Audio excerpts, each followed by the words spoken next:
Queen Victoria and Prince Albert visited Stowe in the cold, snowy January of 1845.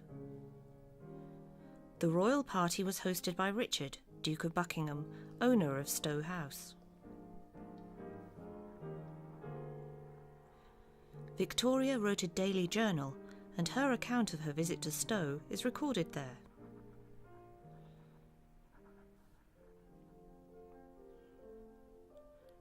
Elizabeth George was the daughter of the Stowe estate's master carpenter. She wrote an account of the royal visit in her own journal, giving us two different viewpoints of the same great occasion.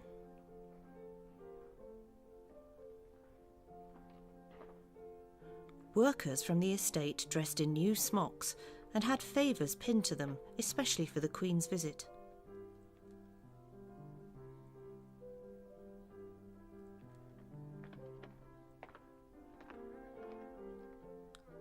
"500 of them assembled outside Stowe House, and each was given a shilling by the Duke.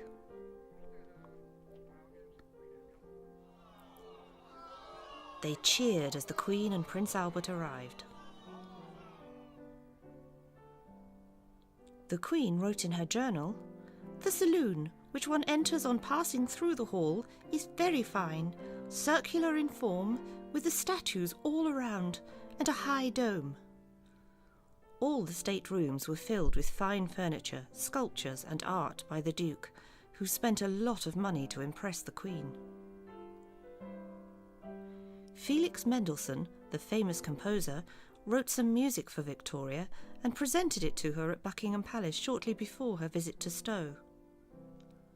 The Queen practised it in Stowe House with Prince Albert, filling the grand rooms with music.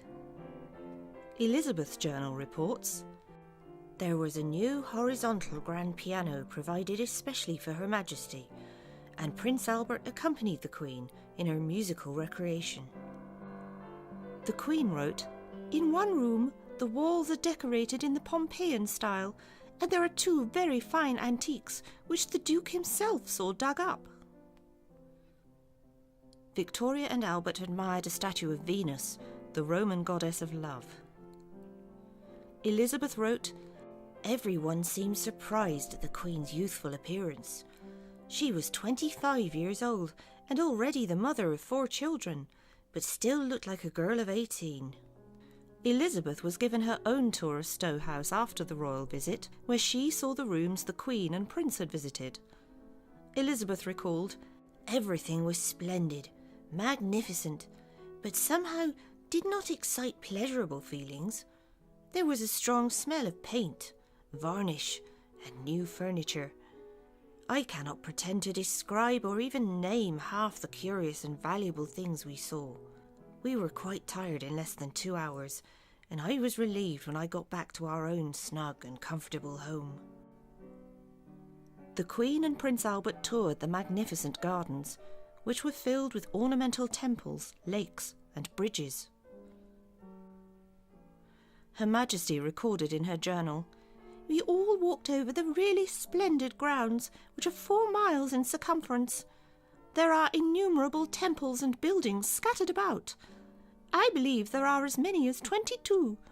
Everything is in such good order and so well kept." The Duke spent a fortune building temples and garden features and decorating Stowe House for the royal visit. Elizabeth wrote, "It was proved he was more than £1 million in debt. People in this neighbourhood could scarcely believe that matters were so bad, for the tradesmen and workpeople had been regularly paid. It was publicly stated that the Duke of Buckingham enjoyed the unenviable distinction of being the greatest debtor in the world." The Queen recorded, "Nothing could be more civil and pleasant than the Duke and Duchess are, though they are rather shy, and were a little difficult to get on with at first."